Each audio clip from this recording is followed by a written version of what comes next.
एखादी दुःखद घटना घडली, मी नाराज आहे, मला रडू येते, मला काहीच करण्याची इच्छा होत नाही, मी कामात जात नाही, जगण्याची इच्छा होत नाही, आत्महत्येचे विचार येतात, धडधडतं, घाबरल्यासारखं होतं, जुन्याच गोष्टी आठवतात, काय करावं हे कळत नाही, हेल्पलेस वाटतं, होपलेस वाटतं, वर्थलेस वाटते. म्हणजे एखाद्याचा मृत्यू झाला म्हणून निगेटिव्ह गोष्ट झाली म्हणून. मग मानसिक आजार कधी झाला असं म्हणू शकतो तर लक्षात घ्या, कोणतीही दुःखद घटना घडली की आपलं जे मन आहे ते 15 दिवसात सेटल झालं पाहिजे.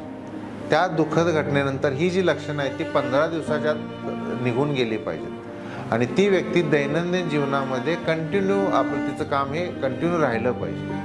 म्हणजे ही जे निगेटिव्ह सिम्पटम्स आहेत किंवा डिप्रेशनचे सिम्पटम्स आहेत हे सिम्पटम्स 15 दिवसाच्या आत जवळजवळ निघायला गेले पाहिजेत, तरच आपण ती व्यक्ती मेंटली स्टेबल झाला असं म्हणू शकतो. जर याचा कालावधी 2 आठवड्यापेक्षा जास्ती वेळ असेल, 15 दिवसापेक्षा जर ही लक्षणं दिसत असतील तर आपण त्या व्यक्तीला मानसिक आजार झाला आहे असं आपण म्हणू शकतो. म्हणजे डिप्रेशनचा आजार आहे असं आपण म्हणू शकतो सिम्पटम्सनुसार.